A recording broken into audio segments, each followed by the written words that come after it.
El funeral fue un martes, cielo plomizo, una llovizna fina, el tipo de día de octubre en el que parece que el mundo mismo está de luto, como si toda la ciudad respirara con cuidado para no hacer ruido. Yo estaba de pie al borde de la parcela del cementerio, con la americana del traje empapada sobre los hombros, viendo a dos hombres que no conocía bajar el ataúd a la tierra. El cura leía de un libro que seguramente había leído 1000 veces. Palabras automáticas, impersonales, tan pulidas por el uso que ya no tenían filo. No había flores, salvo las que la funeraria incluía en el paquete básico. No había música, ni panegíricos, ni una fila de gente esperando para compartir anécdotas de una vida vivida. Solo estábamos yo, el cura y el anciano que había vivido al lado de mis padres durante 40 años. No lloré. No sabía si se suponía que debía hacerlo. No sabía si me había ganado el derecho o si ese derecho se ganaba con sangre y apellidos, no con silencios compartidos a través de un agujero en una valla. Pero me quedé hasta el final, hasta que la última palada de tierra cubrió el féretro, hasta que los obreros se quitaron el barro de las botas y recogieron sus herramientas. Me quedé hasta que el cura me estrechó la mano y me ofreció unas condolencias huecas, porque nunca había conocido al hombre que estaba enterrando. Me quedé incluso cuando el viento me heló las orejas y sentí que los dedos me empezaban a temblar. Entonces apareció el abogado, joven, tal vez de unos 30 y pocos años, con un traje que le quedaba grande y un maletín de cuero que parecía más viejo que él. Cruzó el césped mojado hacia mí, sus zapatos chapoteando a cada paso. Tenía la rigidez de quien carga con el secreto de otro, de quien ha oído demasiadas veces: esto no se puede deshacer. Se detuvo frente a la tumba recién cerrada, miró la tierra como si temiera pisarla, y luego levantó la vista. «¿Señor Vargas? ¿Mateo Vargas?», preguntó. «Sí», dije. «Mi nombre es Iván Herrero. Era el abogado del señor Menéndez», dijo, señalando la tierra húmeda. «Esperaba encontrarle aquí». «¿Cómo sabía que vendría?». Esbozó una sonrisa triste, como si la pregunta pulsara un botón doloroso. «Él me dijo que lo haría. Dijo que usted era el único que lo haría. Debo explicar algo. Mi nombre es Mateo Vargas y soy profesor de historia en un instituto de Santander. Tengo 40 años. Me divorcié hace 3 y no tengo hijos. Me paso los días hablando a adolescentes sobre la guerra civil, la posguerra, dictaduras, la transición y todos esos acontecimientos que acaban moldeando un país. Intento que entiendan que la historia no son solo fechas y nombres en un libro. Es gente corriente tomando decisiones cuyas ondas se expanden en el tiempo y alcanzan a generaciones que nunca conocerán. Nunca imaginé que un día estaría en un cementerio con un sobre de un hombre muerto en mis manos, a punto de descubrir que mi propia historia estaba construida sobre una mentira. Iván abrió el maletín con cuidado, como quien no quiere que el aire toque algo frágil. Sacó un sobre de Manila sellado con mi nombre escrito en una caligrafía que me golpeó en el pecho antes de que entendiera por qué. La reconocí al instante. Era la misma letra de los regalos de cumpleaños que solían aparecer al otro lado de la valla. La misma de las notas escondidas en los cómics, la misma que había visto en cuadernos pacientemente etiquetados. «Me pidió que le diera esto solo a usted», dijo Iván. «Me advirtió que si no venía al funeral, debía encontrarle, que debía hacerlo, aunque me llevara semanas». Tragó saliva. «También me pidió que le dijera algo, que no se culpara por nada, que usted hizo lo que pudo». El anciano se llamaba Arturo Menéndez. Se mudó a la casa de al lado en 1984, el año en que yo nací. Desde que tengo uso de razón, él estaba allí, un elemento fijo del barrio, una presencia constante. Su casa era pequeña, de una sola planta con desván, blanca y siempre impecable, incluso cuando la vejez le hacía cada movimiento más difícil. El césped siempre estaba cortado, los canalones limpios, el coche, un Toyota Avensis beige que parecía tener 20 años, aparcado en el mismo sitio en la entrada, día tras día. Y desde que tengo memoria, mis padres lo odiaban. No lo evitaban, lo odiaban con una disciplina feroz, con una energía que parecía alimentarles. No uso esa palabra a la ligera. Odiar es una palabra fuerte, de esas que intento que mis alumnos usen con cuidado. No es lo mismo el desagrado que el odio, ni el fastidio, ni la indiferencia. El odio es activo, consume energía. Es un fuego que hay que alimentar. Mis padres, Roberto y Beatriz Vargas, lo alimentaron durante 4 décadas. Nunca le dirigieron una sola palabra en 40 años viviendo a pocos metros de distancia. Si lo veían en su entrada recogiendo el correo, se daban la vuelta y volvían a entrar, aunque estuvieran en medio de algo.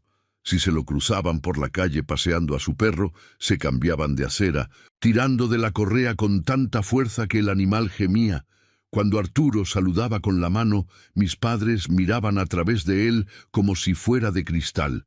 Entre las propiedades construyeron una valla altísima, tan alta como permitía la normativa municipal, casi 3 metros. Recuerdo a mi padre pasando un fin de semana entero clavando postes con una furia que nunca le había visto, rechazando cualquier ayuda, sudando como si estuviera en una guerra.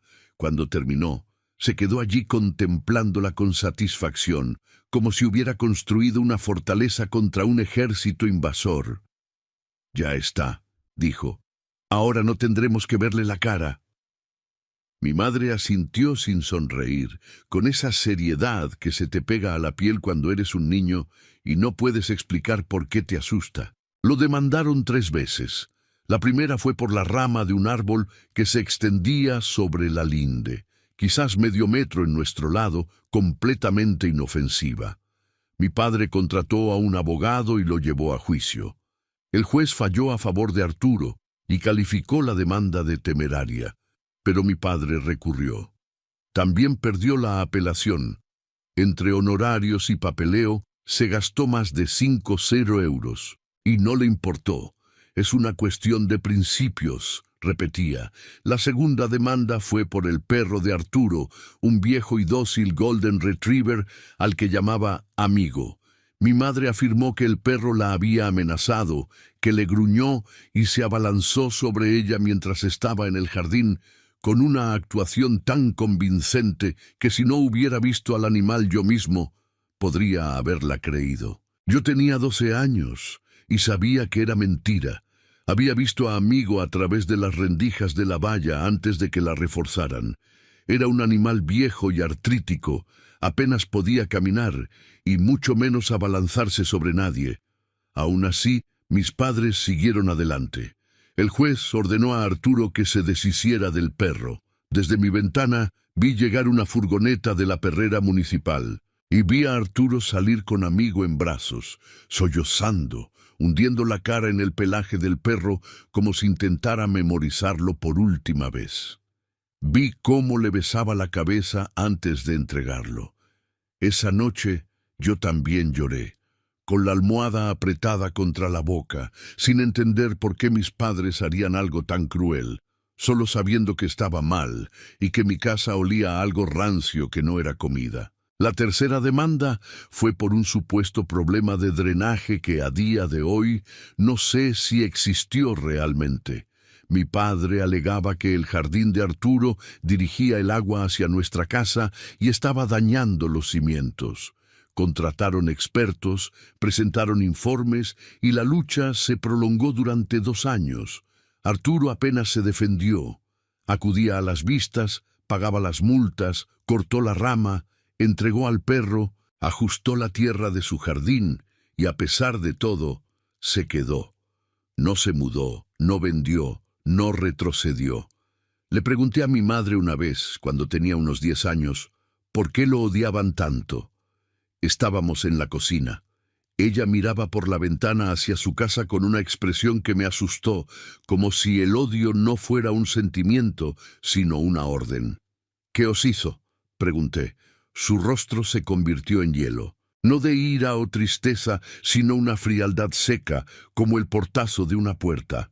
«Es un hombre peligroso, Mateo. No debes hablarle nunca, ni acercarte a él, ni siquiera mirarle. ¿Entendido? ¿Pero por qué? ¿A quién hizo daño? Hay cosas que los niños no necesitan entender. Confía en tus padres y mantente alejado». «Mamá», dije, y me cortó con un tono tan afilado que nunca se lo había oído. «He dicho que te mantengas alejado. Como me entere de que has estado hablando con ese hombre, habrá consecuencias. Consecuencias serias. ¿Me has entendido?» «Sí, mamá». «Bien. Ahora ve a hacer los deberes». Me fui, pero podía sentir su mirada en mi nuca como un clavo. Pero no me mantuve alejado, no del todo. Todo empezó cuando tenía 7 años. Estaba en el jardín trasero, aburrido, lanzando una pelota de tenis contra la valla. Mis padres discutían dentro, discutían mucho en aquella época, por dinero, por trabajo, por quién tenía que recogerme del colegio, por cosas que no entendía y otras que entendía demasiado bien. En uno de los rebotes, la pelota voló por encima de la valla y aterrizó en el lado de Arturo. Me quedé helado, el corazón golpeándome las costillas. «Peligroso», había dicho mi madre. «No te acerques. Consecuencias serias». Pero esa pelota era especial. Me la había regalado mi abuelo materno, el único abuelo que conocí, y había muerto el año anterior. La idea de perderla era como perderle a él de nuevo. De mis otros 3 abuelos no había nada. O estaban muertos o eso me habían dicho. Según mi padre, sus padres murieron antes de que yo naciera. No había fotos, ni historias, ni una sola anécdota. Miré la valla, de madera maciza, sin huecos. Pero cerca del suelo había un pequeño agujero de unos 15 centímetros de diámetro, un nudo en la madera que se había caído con los años, o quizás un animal lo había cavado. Era lo suficientemente grande como para mirar y meter una mano. Me arrodillé en la hierba, sin importarme mancharme los pantalones, y miré. Al otro lado, Arturo estaba sentado en una silla de jardín, leyendo, como si el mundo no tuviera prisa. Parecía mayor, quizás de 70 años, con el pelo blanco y revuelto y una cara curtida por el sol. Llevaba un jersey grueso y zapatillas de casa, como un abuelo de cuento. A su lado, en una mesita, había una taza de té humeante en pleno verano. No parecía peligroso, solo parecía solo. Parecía, sin exagerar, la persona más triste que había visto en mi vida. Debió de sentir mi mirada porque levantó la vista. Nuestros ojos se encontraron a través del agujero. Esperaba que gritara, que llamara a mis padres, que hiciera algo amenazante. Me preparé para la prueba de que mi madre tenía razón. En lugar de eso, sonrió con una dulzura que me desconcertó. «¿Has perdido algo?», preguntó con la voz ronca, como por el largo desuso. «Se me ha pasado la pelota. Lo siento. No te disculpes, son cosas que pasan». Se levantó lentamente, sus articulaciones crujiendo.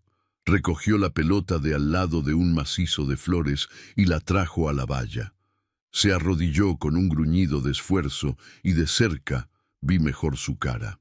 Ojos amables, arrugas profundas, una expresión que parecía conocer la tristeza. «Aquí tienes, hijo».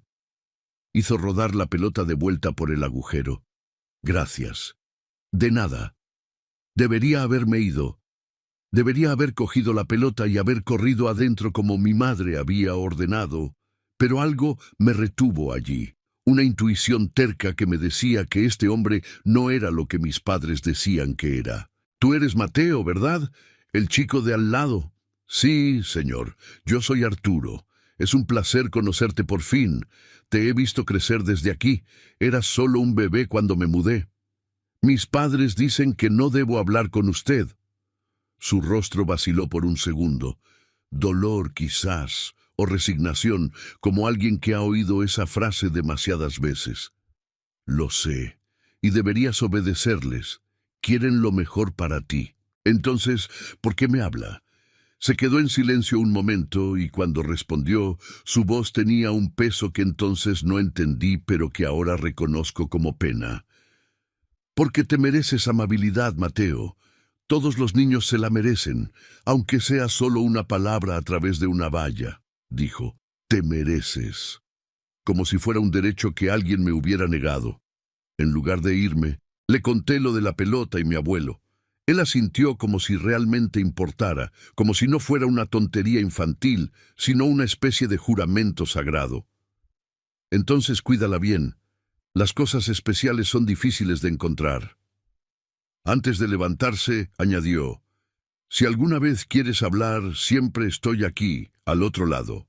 Solo asómate por el agujero y saluda. Corrí de vuelta a casa, agarrando la pelota contra mi pecho, con el corazón acelerado. No dije ni una palabra a nadie. Me tragué el secreto con la misma urgencia con la que me tragué el miedo. Pero al día siguiente volví, y al siguiente también. Ese agujero se convirtió en nuestro refugio clandestino, la grieta por la que entraba aire en una casa que se estaba volviendo demasiado asfixiante para mí. Ese verano, cada tarde cuando mis padres estaban distraídos, discutiendo o demasiado envueltos en sus propios asuntos, me escapaba a la valla. Me arrodillaba en la hierba y Arturo acercaba su silla al otro lado como si me hubiera estado esperando antes de que yo decidiera aparecer. Al principio eran cosas pequeñas. El colegio, mis amigos, los libros que leía, me preguntaba qué me gustaba, y le dije que la historia, porque sentía que era como ser un detective, uniendo pistas del pasado para entender cómo llegamos al presente. Arturo sonreía con un orgullo casi doloroso. Tienes una mente curiosa, decía. Eso es un don. No lo pierdas.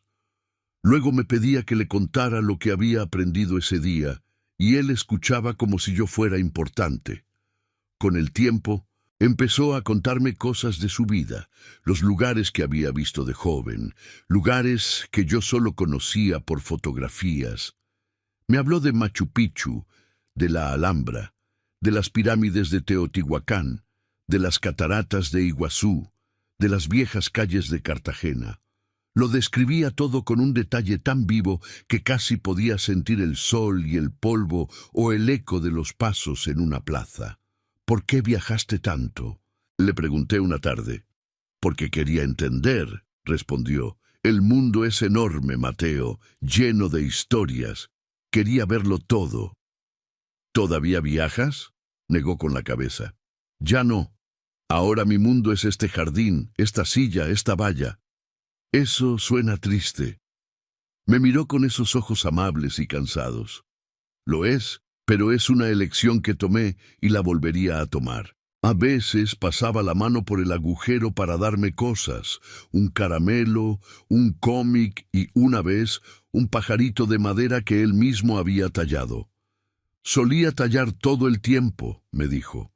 Mi padre me enseñó cuando tenía tu edad. Decía que era bueno para el alma hacer algo con las manos. Es precioso, dije. Se encogió de hombros como si no fuera nada. Quédatelo, para que te acuerdes de mí. Escondí esos regalos en una caja de zapatos debajo de mi cama, aterrorizado de que mis padres los encontraran. Me comía los caramelos rápidamente, saboreando cada trozo como si fuera contrabando.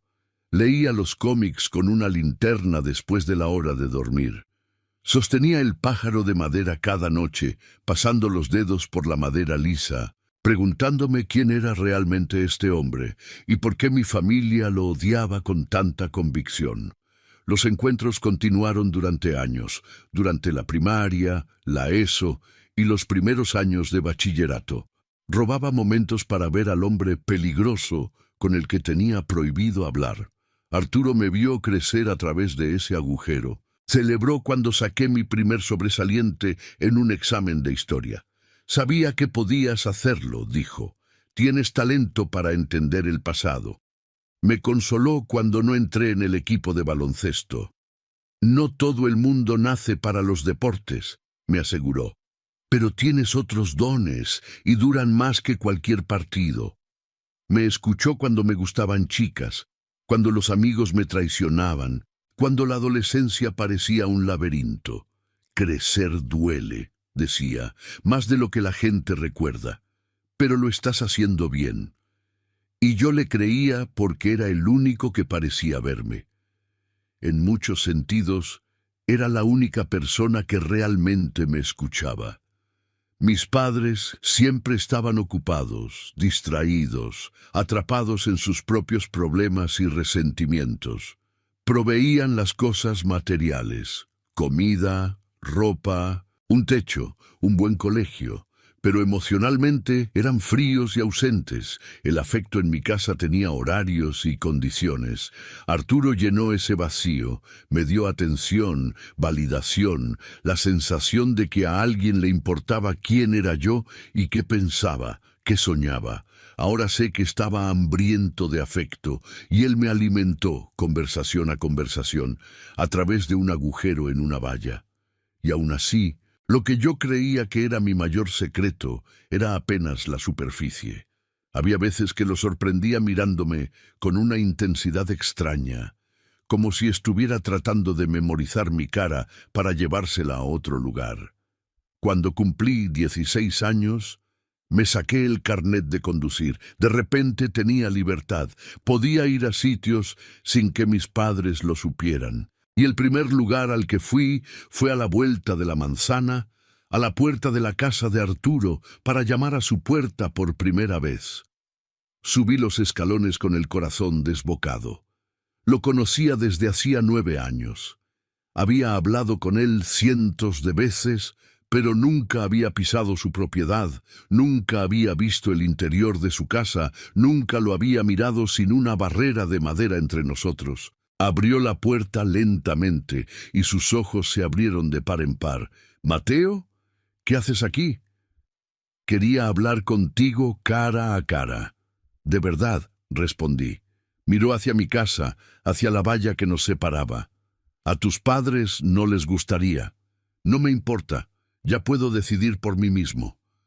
Me estudió durante un largo momento, sopesando riesgos, consecuencias, como si calculara algo que le había pesado desde siempre. Luego, su expresión cambió, como si una decisión se hubiera tomado finalmente. «Entra», dijo rápidamente, y cerró la puerta detrás de mí, como quien protege un fuego. Su casa era pequeña, pero cálida. Había libros por todas partes, apilados en mesas y sillas, desbordándose de estanterías que cubrían las paredes. Novelas, historia, biografías, guías de viaje, más libros de los que había visto juntos fuera de una biblioteca. En las paredes colgaban fotos de paisajes y ciudades, los lugares que me había descrito. En una, un hombre joven estaba en la cima de una montaña con los brazos extendidos y una sonrisa enorme. «¿Eres tú?», pregunté. Arturo sostuvo la mirada un momento. «Hace mucho tiempo, antes de que todo cambiara». «¿Qué cambió?». No respondió. Señaló el sofá. «Siéntate, prepararé té». El salón era acogedor de una manera que la casa de mis padres nunca lo fue. Una chimenea, un sillón gastado frente a ella, una manta tejida a mano en el sofá. En el alféizar de la ventana, un gato que no conocía dormía. No sabía que tenías un gato. Se llama Sombra. Apareció hace unos años y nunca se fue. A veces, la mejor familia es la que te elige. Volvió con 2 tazas de té negro con miel y se sentó en el sillón frente a mí. Por un momento, solo nos miramos, como 2 personas que finalmente se ven enteras. «Es extraño», murmuró, «verte aquí. He imaginado este momento tantas veces». Yo también bebí mi té y reuní valor. «Señor Menéndez, ¿puedo preguntarle algo?». «Lo que quieras».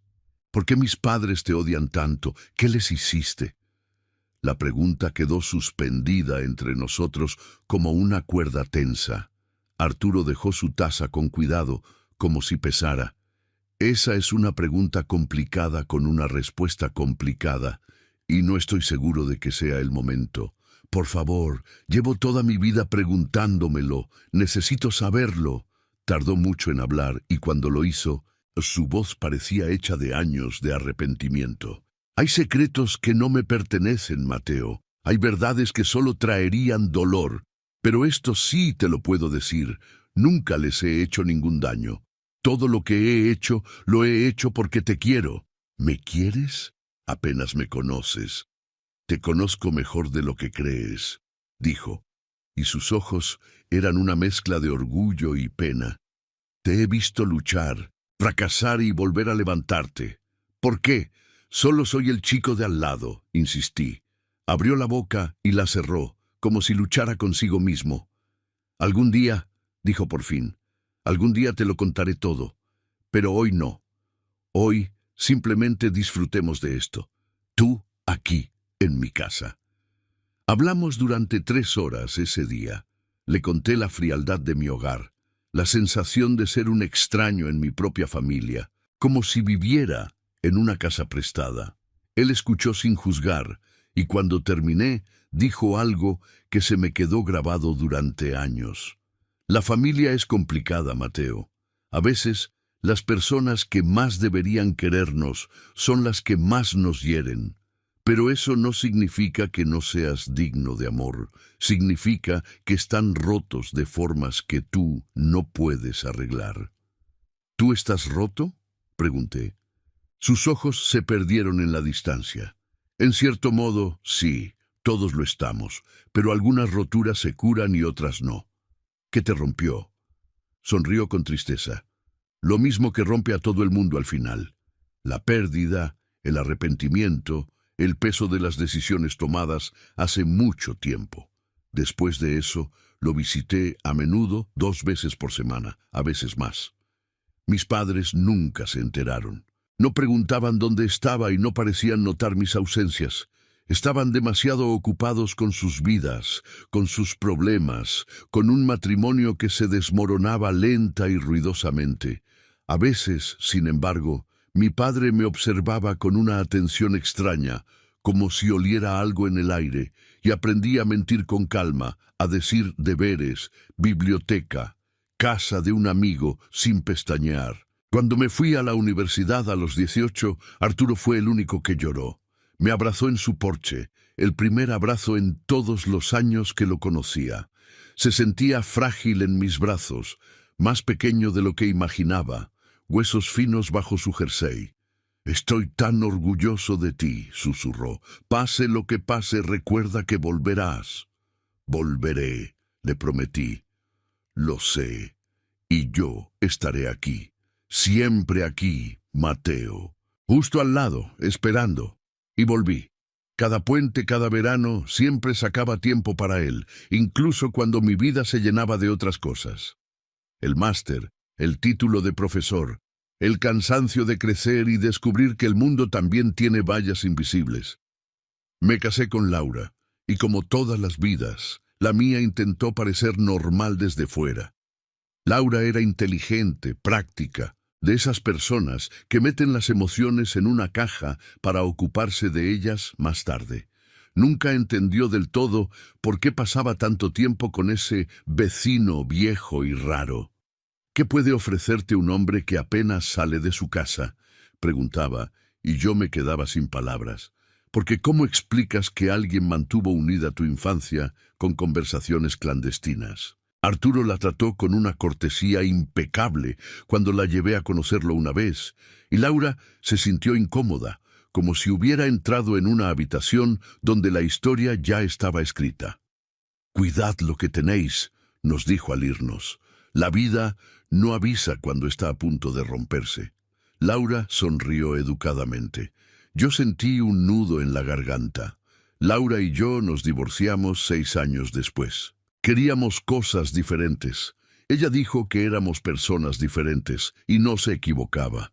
Yo siempre mantuve una parte de mí oculta, siempre guardé secretos, siempre viví esa doble vida, la que todos veían y la que existía en una casita al lado de la de mis padres. Cuando le conté a Arturo lo del divorcio, escuchó en silencio, y su silencio no era juicio, sino compañía. Lo siento, Mateo. El matrimonio es difícil, sobre todo cuando hay cosas que no puedes compartir. ¿Qué quieres decir? Nada, dijo, solo la observación de un viejo. Pero con los años, algo había estado cambiando entre nosotros.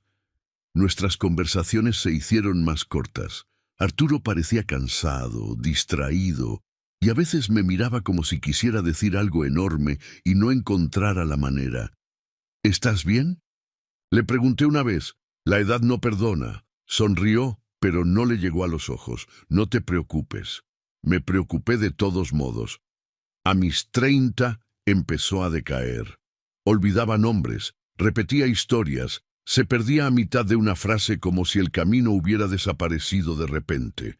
Su forma de andar empeoró. Dejó de ir al supermercado pidiendo la compra a domicilio y aceptaba la poca ayuda que yo podía ofrecerle.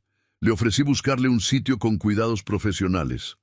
No, dijo, con una firmeza que me sorprendió. Me quedo aquí. Tengo que quedarme. ¿Por qué? Esta casa es demasiado para ti. Porque estás tú, Mateo, respondió con los ojos tristes y agotados. Aquí puedo verte. No entendí lo que decía en ese momento. No de verdad. Lo tomé como una muestra de cariño torpe, no como una confesión disfrazada. La última vez que lo vi con vida fue 2 semanas antes del funeral. Estaba en el hospital, su cuerpo de 90 años finalmente rindiéndose. La habitación olía a desinfectante y a algo más, algo que siempre me ha parecido el olor de los finales. Me senté a su lado y le cogí la mano, viendo su pecho subir y bajar con esfuerzo. Su piel era fina como el papel, pero me apretó los dedos con una fuerza sorprendente. Debería habértelo contado, susurró, apenas audible por encima del pitido de las máquinas. Debería habértelo contado hace años. ¿Contarme qué? ¿Qué deberías haberme contado? Me incliné desesperado, como si acercarme más pudiera rescatar las palabras, pero cerró los ojos y se quedó dormido, y nunca obtuve mi respuesta mientras estuvo vivo. Hasta el funeral, hasta el abogado, hasta el sobre. Lo abrí en mi coche, con las manos temblorosas. Había dejado de llover, pero el cielo seguía gris, el aire húmedo y pesado. En el aparcamiento del cementerio, rodeado de lápidas y silencio, leí la carta que estaba a punto de cambiarlo todo. Dentro había una sola página cubierta con la caligrafía que reconocí al instante. Para mi nieto, Mateo, empezaba, y sentí un vuelco en el estómago antes de terminar la primera línea. Si estás leyendo esto, ya no estoy, y por fin sabes la verdad.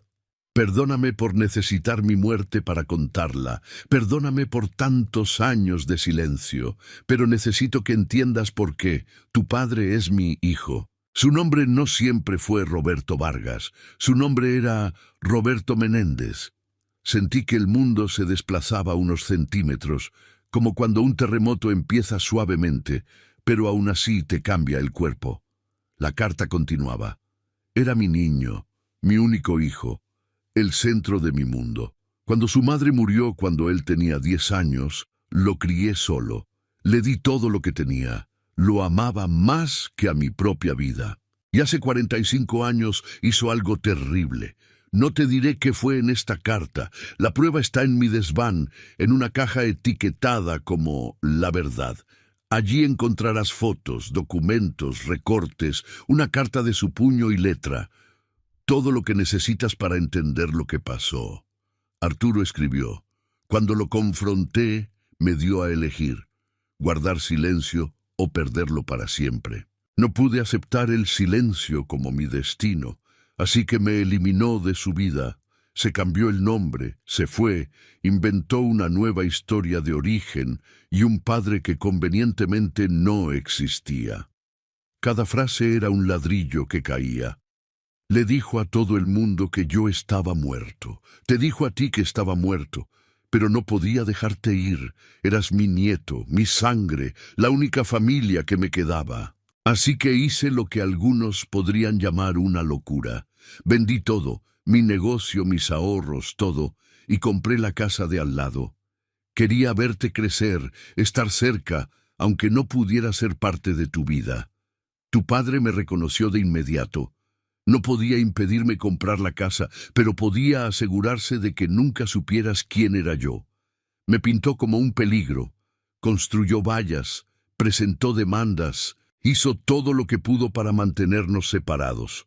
Pero no pudo detener mi amor, y por eso te dejo todo lo que tengo, la casa, mis ahorros, todo. No es mucho, pero es tuyo.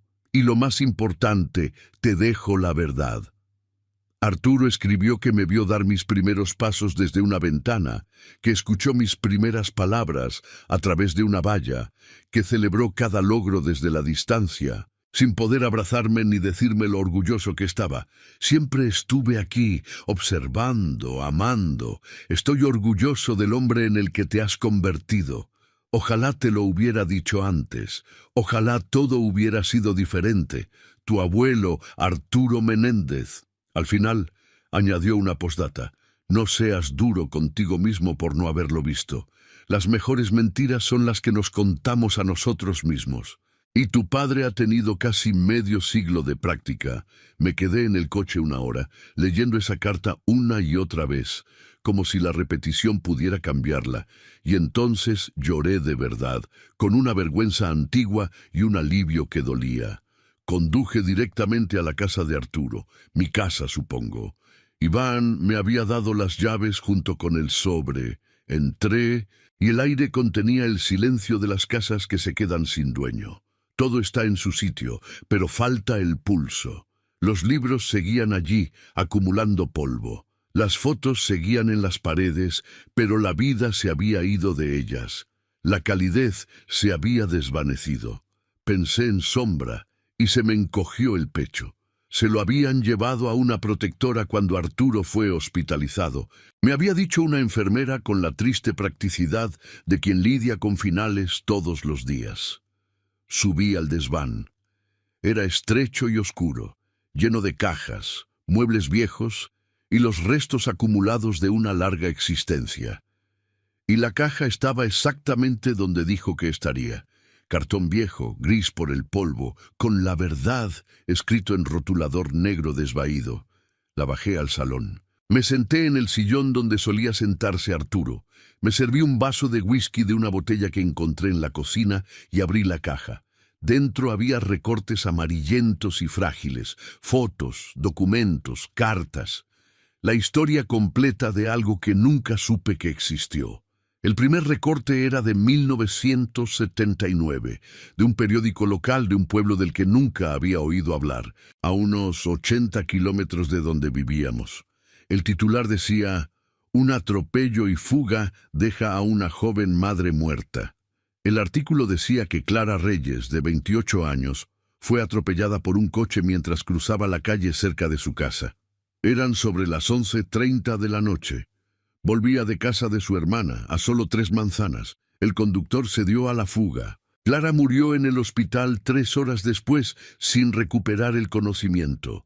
Dejaba un marido, Sergio, y 2 hijos pequeños, Aarón, de 7 años, y Natalia, de 4. Nunca encontraron al conductor, pero Arturo lo había encontrado. Había fotos del coche de mi padre de esa época, un Ford Capri azul, con daños en el parachoques delantero y el lado del pasajero.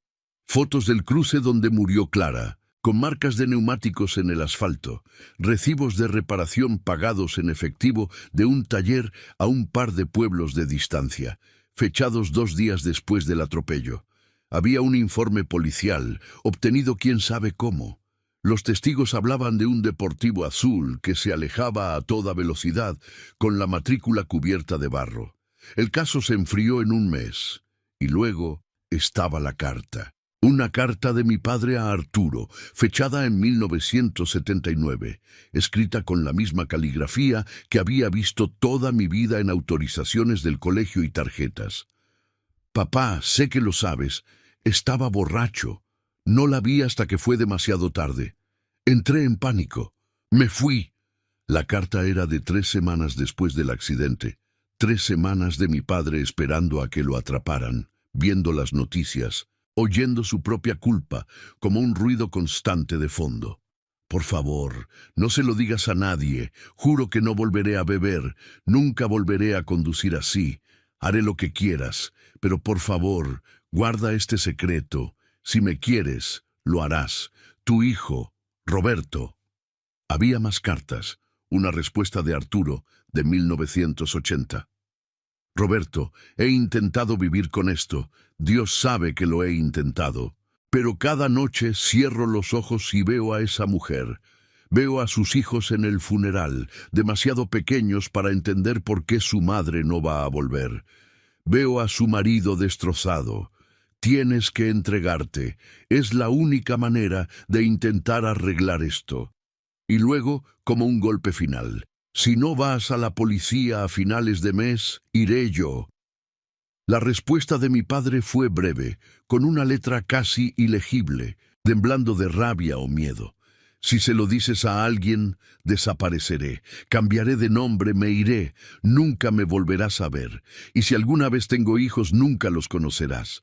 ¿Es eso lo que quieres? ¿Perder a tu único hijo? ¿No conocer nunca a tus nietos? Esta elección es tuya, no mía, tuya. No era una amenaza vacía, era una promesa. Y Arturo, según parece, eligió hacer lo correcto. Pero fue demasiado tarde. Había notas suyas, fechas, intentos de hacer avanzar el caso, pero mi padre se había movido más rápido. Se esfumó, cambió Jenkins por Vargas, se mudó, se casó con mi madre, quien quizás nunca lo supo o eligió no saberlo, y construyó una nueva vida sobre el silencio. Arturo, en cambio, tomó otra decisión. Encontró dónde estaba su hijo. Compró la casa de al lado y esperó durante 40 años. Esperó detrás de una valla, robando momentos a través de un agujero en la madera, queriéndome de la única manera que le dejaron. Me quedé toda la noche leyendo. Por la mañana tenía el cuadro completo. Clara Reyes murió el 15 de marzo de 1979. 2 niños crecieron sin madre. Sergio, su marido, intentó aguantar durante 5 años antes de que el dolor y el alcohol lo consumieran. Murió en 1984, el mismo año en que yo nací y el mismo año en que Arturo se mudó a la casa de al lado. Una familia destrozada por la cobardía de un hombre, una familia a la que se le robó la justicia, y mi vida, la mía, estaba atada a ese crimen como un hilo invisible que de repente se había convertido en una soga. Tenía que tomar una decisión. La confrontación llegó 3 días después. 3 noches sin dormir. 3 días mirándome al espejo, buscando los rasgos de mi padre, intentando ver al hombre que atropelló a una mujer y huyó. Llamé a mi madre y le dije que iba a cenar. Parecía sorprendida y complacida, como si mi presencia pudiera tapar una grieta. ¡Qué maravilla, Mateo! Tu padre ha estado preguntando por ti. Claro que ha preguntado, pensé. Seguro que ha estado preguntando desde que Arturo murió, desde que supo que la sombra que lo había vigilado durante 40 años, finalmente se había ido.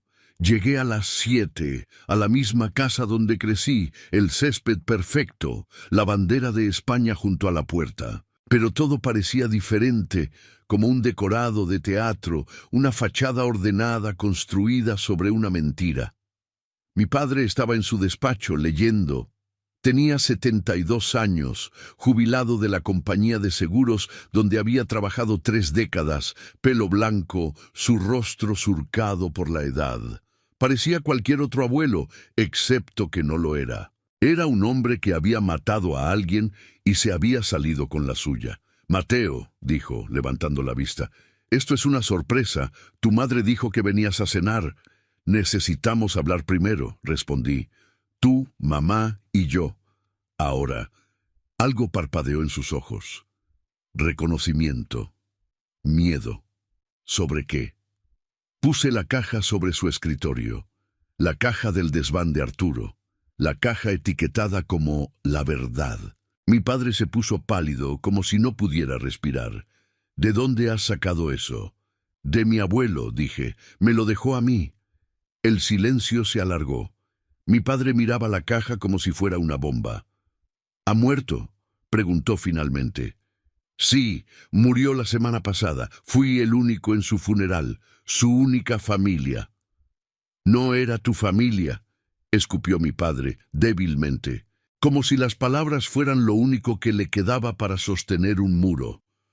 Fue más familia para mí de lo que tú lo has sido nunca, repliqué. Mi madre apareció en el umbral, con un delantal y sosteniendo una cuchara de madera. ¿Qué está pasando? La cena está casi lista. La cena puede esperar, dije. Tenemos que hablar de Clara Reyes. El color se les fue de la cara a ambos.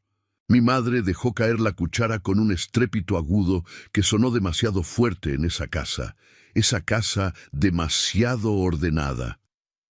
No sé de qué estás hablando, dijo mi padre, y su voz sonaba ensayada, antigua, como una frase repetida frente a un espejo durante décadas. No, pues esto te ayudará a recordar. Abrí la caja, saqué el recorte y lo arrojé sobre su escritorio.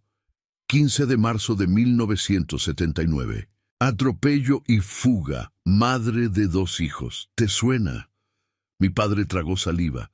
Mi madre empezó a temblar. Mateo, no sé quién te ha metido estas ideas en la cabeza. ¿Ideas? Saqué las fotos del Capri, los recibos, el informe y finalmente la carta de su puño y letra. Aquí está tu confesión. Mi padre miró su propia caligrafía como si le quemara. Le temblaban las manos. Eso fue hace mucho tiempo, murmuró. 45 años. 45 años desde que la mataste y te fuiste, dije. Fue un accidente. Estabas borracho, huiste. La dejaste morir sola en la calle. Eso no es un accidente, es un crimen.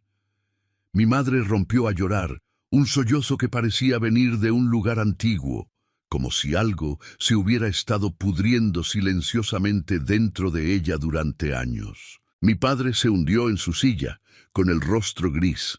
Si hubiera ido a la policía, lo habría perdido todo, dijo, como si eso lo absolviera.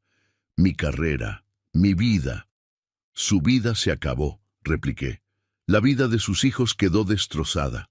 Su marido se bebió hasta la muerte de pena, y tú tuviste barbacoas, fiestas, un barrio tranquilo, un nombre limpio. He vivido con la culpa todos los días. ¿De verdad? Porque desde donde yo lo veo parece que has vivido bastante cómodamente. ¿Qué quieres que diga? Quiero que digas que lo sientes, respondí. Quiero que intentes arreglarlo. Es demasiado tarde. El delito ha prescrito, dijo con una frialdad que me revolvió el estómago, como si la ley fuera un colchón moral. ¿Es eso lo que te dices para dormir por la noche? Que no cuenta porque te saliste con la tuya. Recogí los papeles de la caja, mis propias manos temblando, pero no de miedo, sino de rabia y algo parecido al duelo. Me llevo esto, y voy a hacer lo que Arturo debería haber hecho hace 45 años. Voy a encontrar a los hijos de Clara Reyes y les voy a contar la verdad. Mateo, por favor, sollozó mi madre, piensa en lo que estás haciendo. Esto nos destruirá. Os destruisteis a vosotros mismos hace 45 años, dije. Mi padre intentó detenerme con la voz. No te creerán. Es tu palabra contra la mía. Tengo tu confesión escrita, respondí. Fotos, recibos, informes. Arturo pasó décadas reuniendo esto, solo que nunca llegó a usarlo. El rostro de mi padre se desmoronó, y por un segundo vi al joven de 27 años que debió de ser. No un monstruo de película, sino un cobarde real, del tipo que existe en todas las épocas. Iba a entregarme, Iba a obligarme a hacer lo correcto, murmuró. Y elegiste huir, dije. Elegiste salvarte a ti mismo por encima de una mujer muerta y sus hijos vivos, y luego lo castigaste por intentar ser decente. Caminé hacia la puerta. «Mateo», dijo mi padre, y su voz me detuvo un segundo. «¿Qué vas a decirles a los hijos de Clara?» Me volví.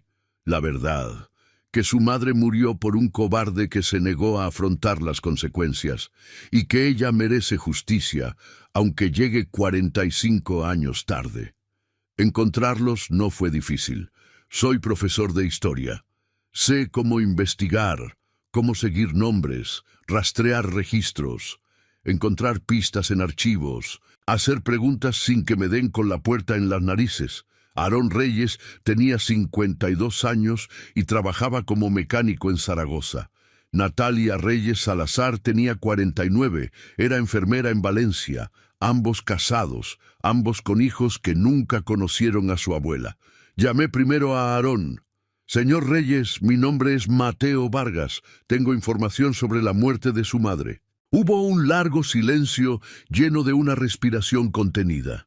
«Mi madre murió en 1979. Fue un atropello y fuga. Nunca encontraron al conductor». «Yo sé quién fue», dije. No había drama en mi voz, solo cansancio. Y eso, creo, fue lo que lo convenció para escuchar. Nos reunimos una semana después, Aarón y Natalia juntos en una cafetería de Madrid. No se parecían a lo que mi mente había inventado. Eran personas normales, de mediana edad, cansadas, con una vieja tristeza instalada en sus cuerpos como una postura aprendida. Les di la caja. Leyeron lentamente, como si cada línea les quitara el aliento. Natalia se tapó la boca con la mano cuando encontró el titular. Aarón apretó la mandíbula hasta que le tembló. Miraron las fotos del Capri, los recibos, el informe, la confesión. Cuando terminaron, Natalia lloraba en silencio y Aarón temblaba de rabia. «Todo este tiempo», dijo, «todo este tiempo, ese hombre simplemente vivió su vida». «Lo sé», respondí. «Éramos solo niños. Rezábamos todas las noches para que lo encontraran, para que hubiera justicia». «Lo sé», repetí, «y lo siento mucho». Aarón me miró fijamente. «¿Por qué haces esto? Es tu padre». Pensé en Arturo, en el agujero de la valla, en 40 años de momentos robados y amabilidad clandestina. Pensé en amigo en los brazos de un anciano que lloraba, en mi padre clavando postes de valla como si aplastara su culpa. «Porque mi abuelo pasó su vida intentando hacer lo correcto», dije, «y porque merecíais saberlo». Natalia levantó la vista, con los ojos rojos de llorar. «¿Y tú qué te mereces?». La pregunta me partió en dos, porque no sabía cómo responder. Nadie me lo había preguntado nunca. Lo único que pude decir fue la verdad más simple. Me merezco dejar de mentirme a mí mismo, y me merezco honrarle a Arturo. La parte legal fue complicada. Habían pasado décadas. El delito aplicable había prescrito penalmente y mi padre no podía ser procesado. Pero eso no significaba que no hubiera consecuencias. Aarón y Natalia presentaron una demanda civil, hablaron con periodistas. La historia del atropello, el encubrimiento, los años de mentiras se convirtió en noticia nacional, porque al país le encanta una historia donde la culpa se esconde detrás de una puerta bonita. La vida cuidadosamente construida de mi padre se vino abajo. Los amigos lo evitaban, los vecinos estaban horrorizados, la gente que durante años había aplaudido su guerra contra Arturo ahora fingía no conocerlo. Mi madre, finalmente obligada a enfrentarse con quien se había casado, lo dejó. Y yo heredé la casa de Arturo. Me mudé, empecé un nuevo capítulo en el hogar del abuelo que nunca supe que tuve. Mientras me instalaba, encontré más cosas suyas. Álbumes con fotos mías, tomadas desde la distancia a través de ventanas y jardines.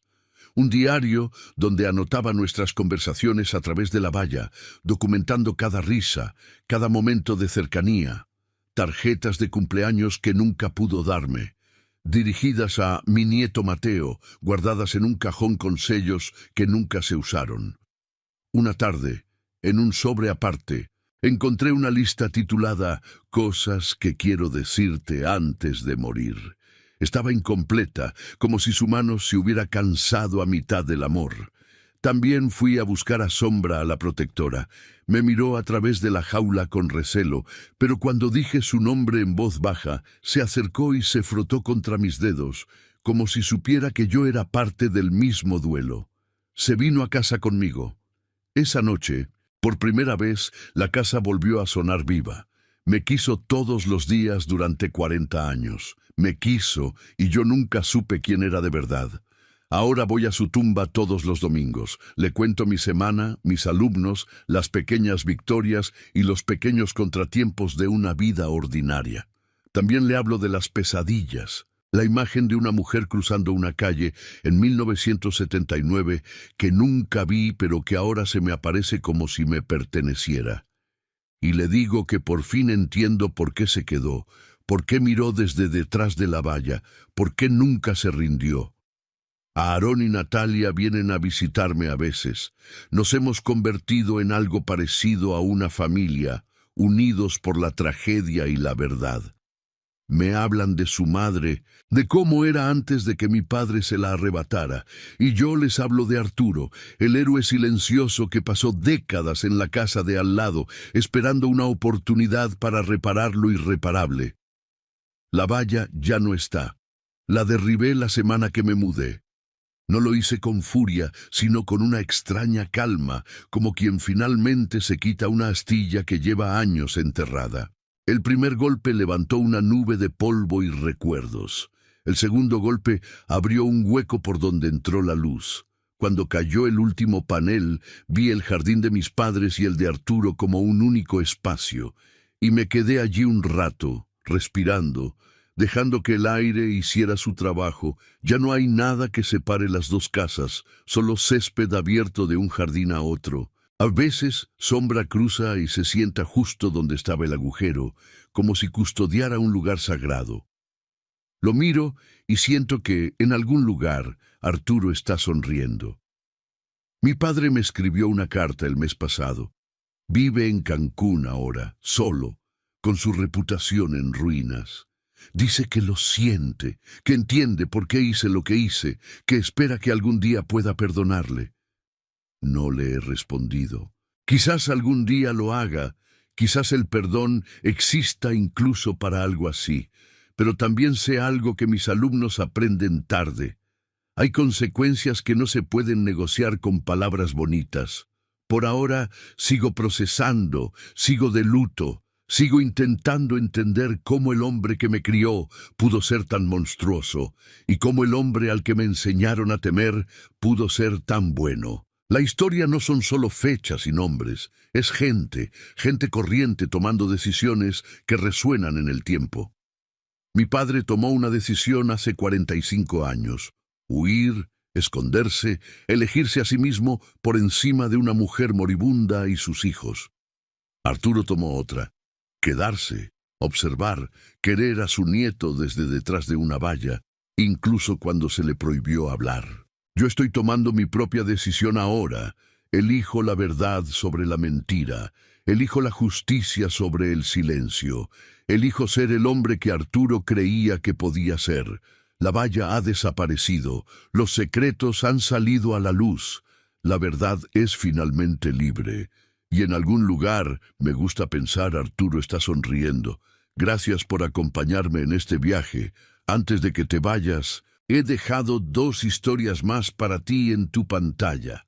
Ambas tratan sobre hombres que descubrieron que la familia no siempre es en la que naces, sino la que se queda contigo cuando la verdad se revela. Elige la que te llame, y si quieres unirte a esta comunidad de los que saben lo que es estar fuera mirando hacia adentro, esa campana es tu invitación. Hasta mañana. Recuerda que tu historia importa, aunque hayan intentado borrarla.